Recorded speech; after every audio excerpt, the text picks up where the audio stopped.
Sir तुम्ही सध्या भाजपवर आरोप करताय किंवा सत्ताधाऱ्यांवर आरोप करताय पक्षफुटी संदर्भात, तर दुसरीकडे भाजपला तुम्ही ओबीसी मास बेस पार्टी किंवा ओबीसी जनरेटिव्ह पार्टी असं संबोधत होता आणि आता नेमकं विरोधात बोलताय.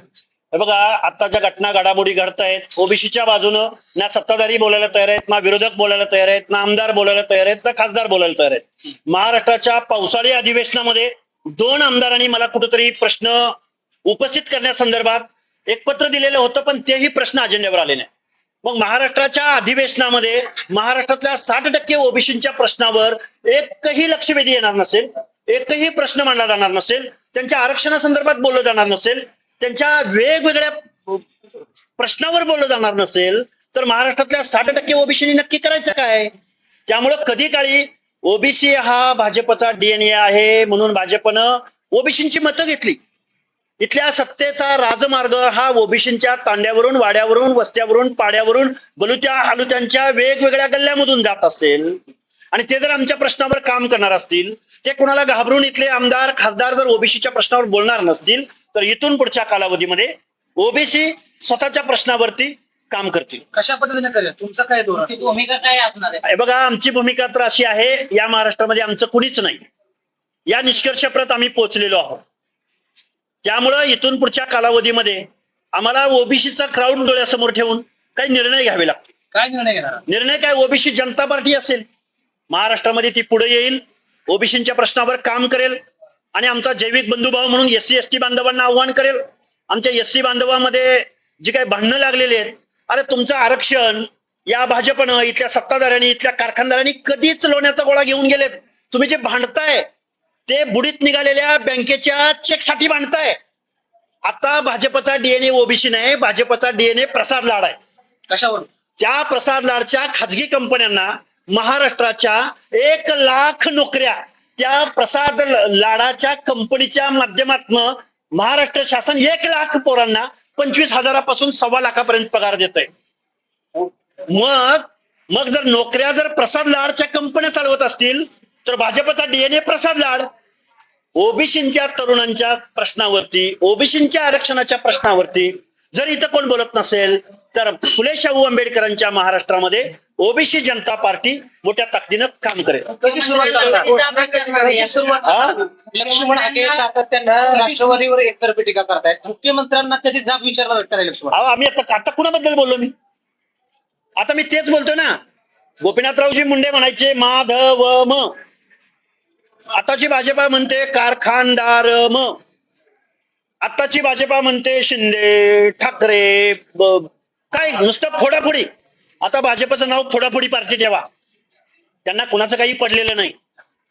तुम्ही कधी सुरुवात करणार? हे बघा, आमची काम चालू आहे. आम्ही 100 सभा सोबत कोण असतात? अरे सोबत ओबीसी जनता. नको आम्हाला कारखानदार, नको आम्हाला गुजरे, नको आम्हाला कुठले सेलचे प्रमुख, नकोत आम्हाला ओबीसीच्या प्रश्नावर सरकारला प्रश्न विचार, कोणी नको आम्हाला. कुठलाही आमदार खासदार काय देणं गेलं नाही. ओबीसी जनता पार्टीचे प्रमुख बारामतीत निवडणूक लढणार का? का हिंद केसरी बरोबर लढायचा मला माझ्या गुरुनी मंत्र दिलेला आहे. याच्या आधी का माघार घेतली? याच्या अगोदर माघार घेतली म्हणजे पुढे लढणार नाही असं कोणी सांगितलं तुम्हाला? लोकशाहीमध्ये 5 वर्षामध्ये किती निवडणुका येतात जातात, आणि मी काय अजून विधानसभेच्या किती वेळा येतात? खूप वेळा येते. 5 वर्षात किती वेळा येतात? 5 वेळा. 1 वेळा येते विधानसभेची, पण इथं बाय इलेक्शन होती. 1 वेळा येते. त्या 1 वेळच्या निवडणुकीवरती प्रभाव टाकणार भूमिका आम्ही घेऊ ना. पण जर अनुकंपा किंवा जर दुःखद घटना घडलेली असेल, एक महिला निवडणूक लढत असेल, तर आम्ही थोडासा 1-2 पावलं माघार घेऊन एखादा निर्णय घेतला असेल तर त्यात वाईट वाटायचं काहीच कारण नाही. आम्ही पुढची तयारी करतोय. आम्ही एका विधानसभेचं काय घेऊन बसलाय? आम्ही खरा महाराष्ट्र विधानसभेत दिसत नाही. खरा ओबीसीचा प्रतिनिधी महाराष्ट्राच्या विधानसभेत दिसत नाही, देशाच्या लोकसभेत दिसत नाही. गेलं पावसाळी अधिवेशन ओबीसीच्या एकाही प्रश्नावर एक अवाक्षरही चर्चा त्या महाराष्ट्राच्या विधानसभेत झाली नाही. तुम्ही मोठा गंभीर आरोप करताय. मग राज्यातले जे ओबीसी मंत्री किंवा आमदार आहेत ते काम करत नाही, ते खोटे? त्यांना विचारा प्रश्न. तुम्ही कुठला प्रश्न विचारा. ओबीसीचे जेवढे ओबीसीचे फेस आहेत त्यांना प्रश्न विचारा ना. तुम्ही विधानसभेत कुठला प्रश्न विचारा, त्यांचं उत्तर असेल तर मी माझा आरोप मागे घेतो. आम्ही आता कुणाचंही ऐकणार नाही. आम्ही आता कुणाची भीडभाड ठेवणार नाही.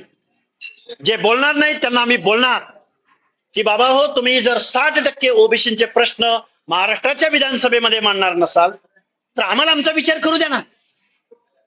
सर्व ओबीसी आता लक्ष्मण हाकेबरोबर जाईल का?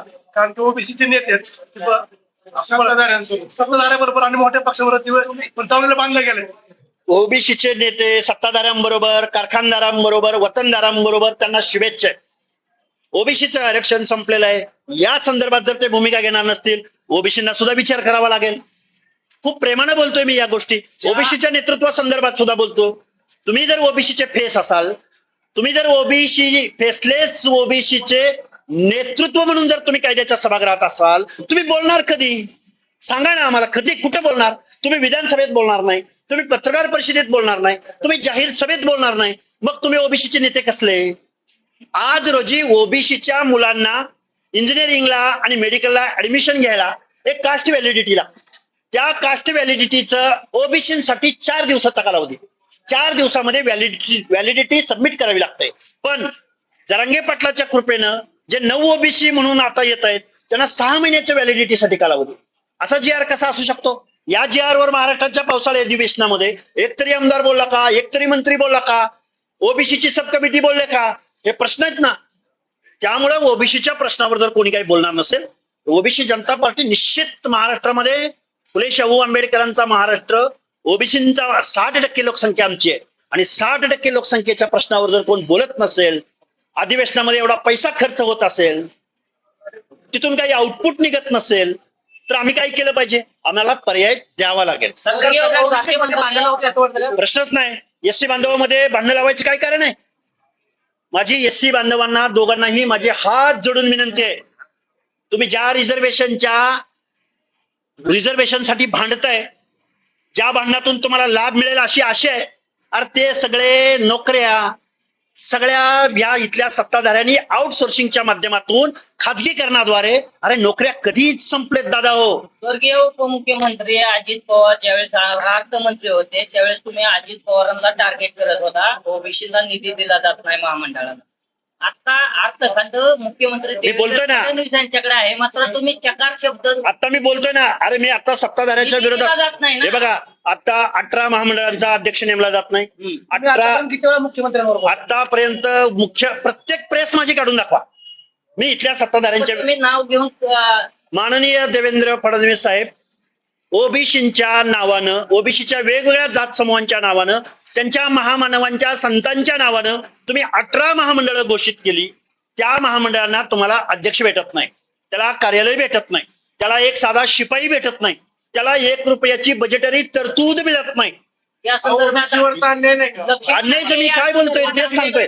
ओबीसी वरती अन्याय होतोय, ओबीसीच्या प्रश्नावर बोललं जात नाही, ओबीसीला बेदखल केलं. आंदोलन करणार का मुख्यमंत्री? चालूच आहे ना, चालूच आहे ना, बोलणं चालू. आंदोलन केलं होतं. ओबीसी जनता पार्टीने स्थापना केली आहे. काय? अजेंडा माझे महागुरु गोपीनाथराव मुंडे आहेत. तुम्ही आता सांगितलं ओबीसी जनता पार्टी टाकणार आहे, पण तुम्हाला वाटतं का काय? OBC अनेक महागुरु आहेत ना. चळवळीमध्ये ज्यानी सर्वसामान्य माणसांच्या लढाया लढल्या, ती सगळी माणसं आमचे गुरु असू शकतात ना. कोणत्या दिवशी पार्टी स्थापना करतात? अरे येऊ घातलेल्या कालावधीमध्ये हे तुम्हाला सगळं बघायला भेटेल. कुठे करा? आणि कुणाला तरी आमदार होण्यासाठी, कुणाला मंत्री होण्यासाठी, कुणाला मुख्यमंत्री होण्यासाठी, कुणाला खासदार होण्यासाठी, कुणाला MLC मिळण्यासाठी आमच्या पार्टीची घोषणा नसेल, तर सर्वसामान्य माणसांच्या प्रश्नावरती काम करण्यासाठी ओबीसी जनता पार्टीची घोषणा असेल. आणि कुणाचे लाड पुरवण्यासाठी, कुणाला मुख्यमंत्री होण्यासाठी अजिबात नाही. सोबत कोणाला?